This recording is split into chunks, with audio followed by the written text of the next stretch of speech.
Listen to the opening of Anna Bohn's Opus 1, the first of the 6 sonatas for flute and basso continuo.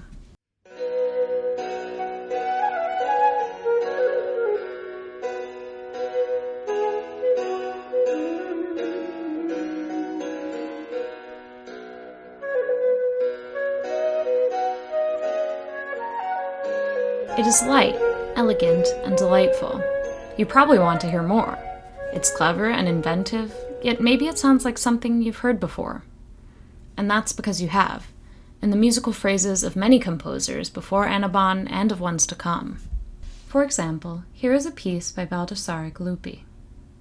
This is his piano sonata in F major, Andantino.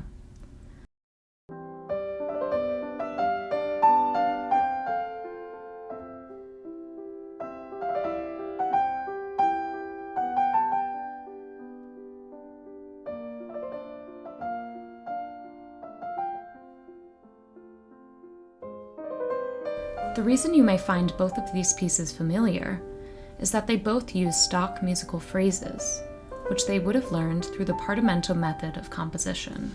Anna Bohn composed within a period of great attention to fashionable music.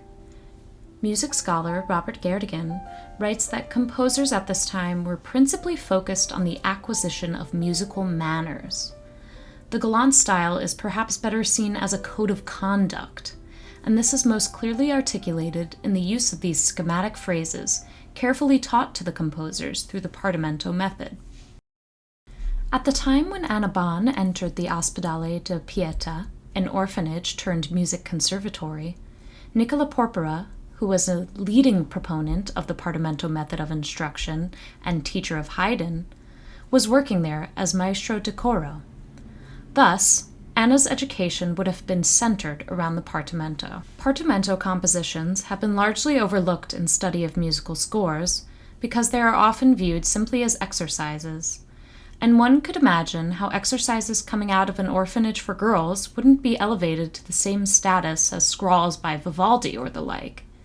Examining Anna Bohn's composition as a product of the Partimento makes the case for how the study of Partimento can reveal a whole world of knowledge about how composition was learned at this time. The Partimento method includes several patterns which, once mastered and committed to memory, can be employed almost to the extent of composing a piece in its entirety. As Gaerdigan writes, the Partimento was the base to a virtual ensemble that played in the mind of the student and became sound through realization at the keyboard. These embodied practices are something we can retroactively theorize upon, but the beauty of Bohn's music is how she places these commonplaces in plain sight. In just this first selection that you've heard, Anna Bohn utilizes several of these common schemas. In the second measure, she includes a 4-3-2-1 descending sequence, which Gaerdigan calls a printer. He names the printer after Maestro Jacob Printer, who explained practically how to construct typical sequences to solve harmonic problems. Printers were commonly used in response to opening schema, as Anna Bohn does here. Throughout the second phrase, Bohn moves into the dominant key of G, using what we now refer to as a modulating printer. Ultimately, the section ends with the common cadential schema of 3-4-5-1 in the dominant key. This type of sequence could also be heard in a later famous piece by Mozart.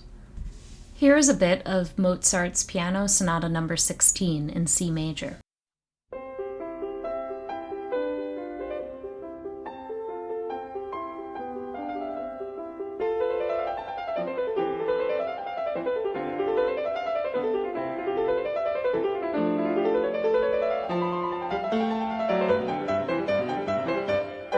We can see how mastering the craft of Partimento allowed Anna Bohn to scaffold a piece in a way that would serve a comforting adherence to tradition while indulging the fashionable, evolving style of the galant. Whereas earlier Baroque music was built on the continuous spinning out of motives, Anna Bohn embodies the galant style of short modular statements. These schemata could be combined and recombined in various ways to develop a popular structure of a folktale model. This entailed a clear beginning, a section of change through motion, and an ending. As the piece continues, We see how Annabon employs schematas like the commonly referred to Romanesca, in addition to printers and cadences, to move through this structure. Annabon's music is clearly reflective of a conservatory education of the period, which was training students in this gallant musical habitus. Jerdigan argues that a court composer, rather than expressing his deep personal feelings for all to share, strove to touch his patron's sentiments.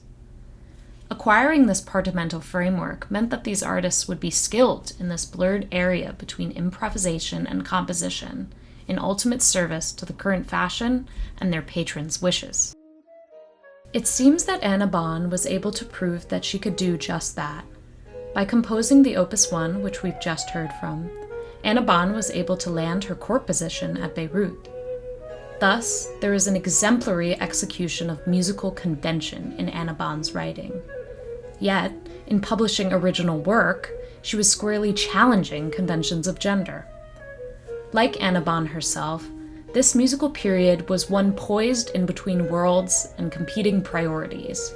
Writing in the Partimento method was a formulaic process, but the goals of the courts of the Galant greatly valued novelty. So there are ways that Annabon's music can be seen as the conventional done in an interesting way, adhering to a convention for pursuing novelty.